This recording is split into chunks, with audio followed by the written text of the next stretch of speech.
news alert. The IDF confirming just moments ago that Mohammed Deif, the top military commander of Hamas and the so-called Osama bin Laden of Gaza, has been eliminated, killed in this airstrike in mid-July. The news comes as Iran is reportedly ordering an attack on Israel over the death of top Hamas political leader Ismail Haniyeh. Iran's supreme leader posting on X, quote, following this bitter, tragic event which has taken place within the borders of the Islamic Republic, it is our duty to take revenge. Rebeccah Heinrichs is a Hudson Institute senior fellow, and she joins me now. Rebeccah, let's start with this breaking news. What is the significance of the death of Mohammed Deif?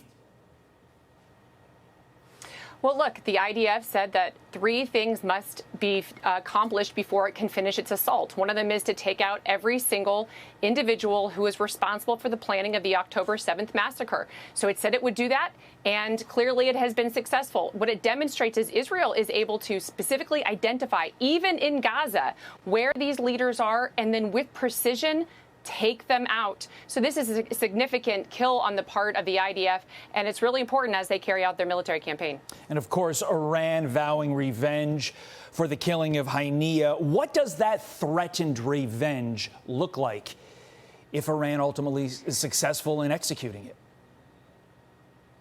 Well, we don't know what the Iran regime is going to try to do. I think that this particular attack is very remarkable because it demonstrates that the IDF can reach out even in Iran, that Israel's enemies are not safe anywhere, including the Iran regime cannot provide protection of these individuals. And Haniyeh was there because of the Iran regime's new president's inauguration. So it's really it shows that the Iran regime is not powerful enough to keep these individuals safe. And so now we're going to wait and see how Iran regime responds. But obviously, Israel is preparing for the worst, even though when the Iran regime retaliated the last time, Israel reached in and took out a terrorist inside Lebanon, that the regime really responded in a way that Israel could deal with. They could intercept them with their missile defense system and then respond at their choosing. Does the U.S. need to be on guard for anything specifically in response to this attack by Israel? Well, the United States should always be on guard because the Iran regime in particular views the United States and Israel as one and the same. We are the big Satan and Israel is the little Satan in their eyes. And so but there's a lot of bluster. Remember, part of what Israel has done for the United States is to demonstrate the Iran regime is not as powerful as we thought that they were.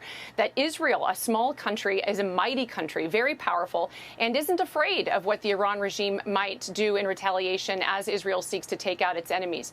And so the United States should really take some courage from Israel and permit Israel to respond in this way, provide the diplomatic support that Israel needs, provide the military backing that Israel needs to permit Israel to finally finish the job. So where's the White House in all this, Rebeccah? Here's John Kirby with somewhat of an answer. Listen.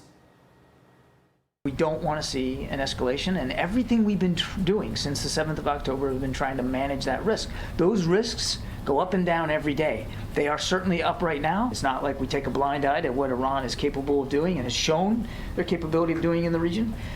It's not like we've demonstrated an unwillingness to defend Israel from threats in the region, including from Iran, if that happens.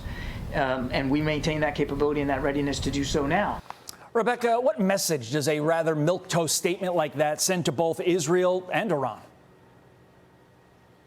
Well, first of all, John Kirby is doing it once again. He's talking about a fear of escalation, but escalation is a neutral term. What we don't want is the Iranians to escalate to win. What we do want is Israel to escalate sufficiently and only to the necessary degree so that it prevails. It wants the Iran regime to stop funding these militant proxies that continue to attack Israel. That's when the conflict will stop. So my hope is that Kirby will stop making an equivalence between the two sides, back Israel fully and say, listen, we're going to be behind them until they do exactly what they say they're going to do, which is take out the enemy. One last point. You see the Chinese and the Russians making similar comments, but taking the side of America's enemies, the side of Hamas, the side of the Iran regime. They're meddling, trying to provoke and get inside the United States' political election leading up to it, and also just trying to create a problem for the United States and Israel. This all leads to the question, is a ceasefire basically off the table now in the coming weeks? I think we know the answer to that, Rebeccah. It does seem like it is. Rebeccah Heinrichs, thank you so much. We appreciate your time this morning. Thank you. I'm Steve Doocy. I'm Brian Kilmeade. And I'm Ainsley Earhart. And click here to subscribe to the Fox News YouTube page to catch our hottest interviews and most compelling analysis.